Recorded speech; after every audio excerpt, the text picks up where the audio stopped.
Hi everyone, this is Dawn, and I am recording this on Sunday, December the 20th, the day before the winter solstice of December the 21st. I want to share with you something that I wrote this morning as I was, just considering many things, actually, considering our collective journey, considering my own personal experience in life, considering what do I really want to do? Do I really want to keep speaking? Because it's a choice now. And do I want to just make a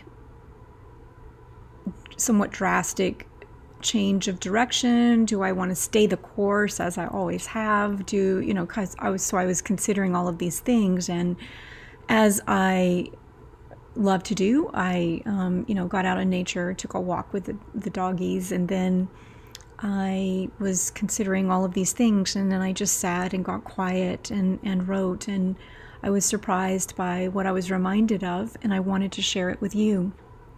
So the title of, likely the title of the video, or the title that I wrote down, was The End of the Matter, Resolution, Remedy, and the Inception of an Era. And that's where we are, right? We're on the cusp of whatever's next for each one of us individually and for the collective. And while I've written and spoken a lot about what's come through in terms of that, in terms of this passage to a new society and the 12 diamond dimensions, in terms of a new era rich in love, what that looks like, what that feels like, and in various places I share about that, the truth is that we choose in the moment, and we choose again. So once again, I'll just read what I wrote now. The title is The End of the Matter, Resolution, Remedy, and the Inception of an Era.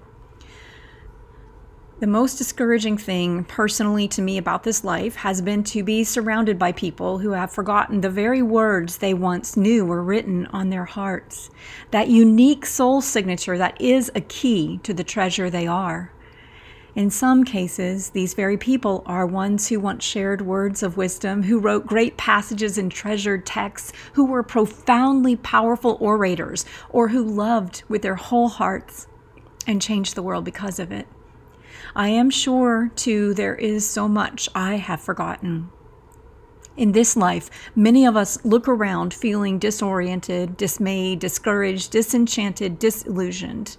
A single question echoes. What's the matter? What's the matter? What's the matter?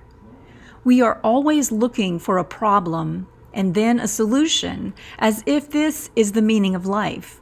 Rather, this is a game of distraction and denial that leads to despair and destruction.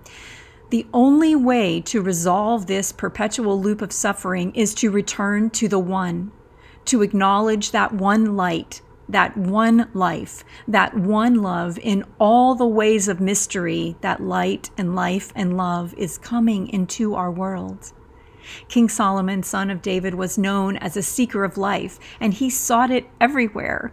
As an old man, he wrote the book of Ecclesiastes, and he summed it up nicely when he said, when he spoke of the end of the matter. And this is where we might find resolution and remedy. So I looked up that passage. It is from chapter 12 of Ecclesiastes. He wrote, "Now all has been heard. Here is the conclusion of the matter. Fear God and keep his commandments, for this is the duty of all mankind." The whole duty of humanity is this, to trust, to keep the commandments. And we have been given a new commandment by Jesus, the great teacher, the author and perfecter of our faith, the Lord of the dance, the truth, the life, the way. Jesus came that we might have life and have it to the full. And his commandment was this, that we love one another. After Judas left that night, just before the end of his life on earth, this was what mattered to Yeshua. What was the matter was that no one seemed to get it. This is the matter now. But there is hope for resolution, a remedy, a reclamation, a reordering, and a radiant realization. So then I went back to Ecclesiastes chapter 12, and I'd like to read that to you now here.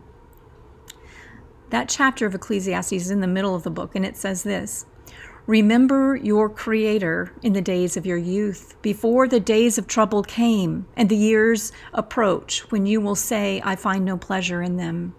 Before the sun and the light and the moon and the stars grow dark, and the clouds return after the rain.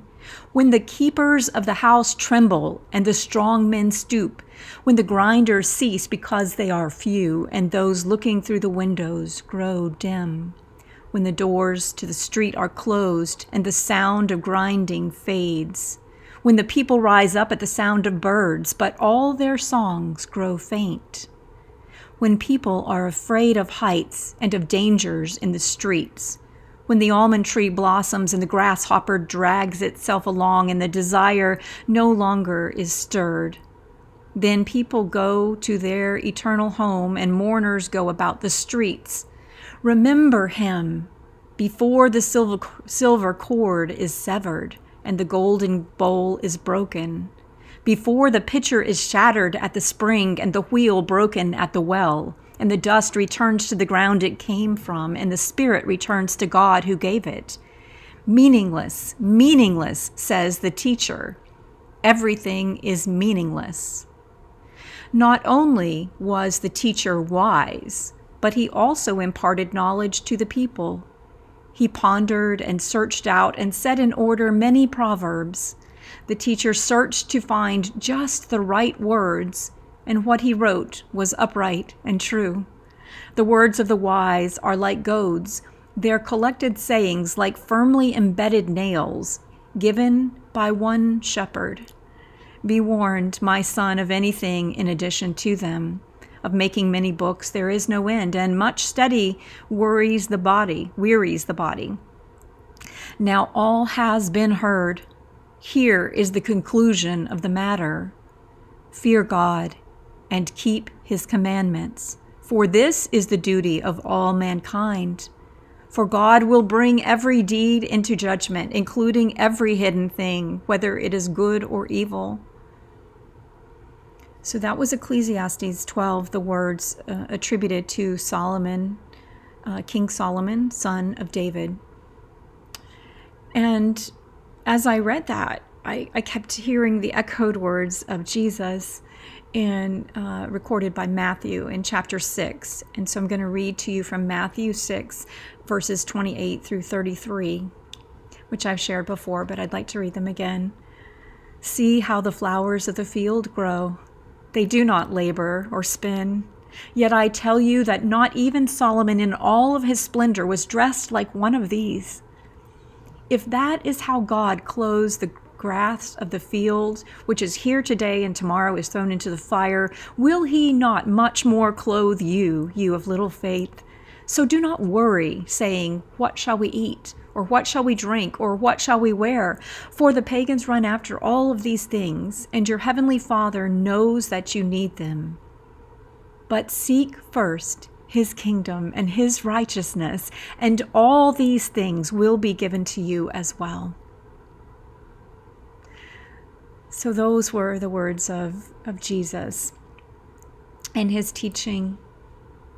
So to pick up with what I wrote, when the sun goes down on this day, perhaps on this age, tonight, as we pass through the winter solstice, the shortest day of the year, this year coinciding with the Grand Conjunction and a Christmas star that has not appeared in the sky since the dawning of the Renaissance, after so long spent in the Dark Ages.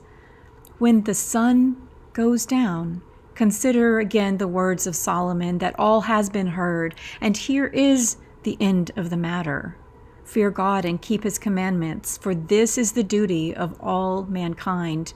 For God will bring every deed into judgment, including every hidden thing, whether it is good or evil. And consider tonight and tomorrow the words of Jesus, the ever-living one, Son of the living God. Follow the star that rises now in your heart and seek first his kingdom and his righteousness, and all these things shall be added unto you.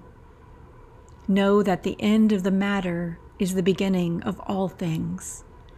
Let there be light. Let there be life. Let there be love.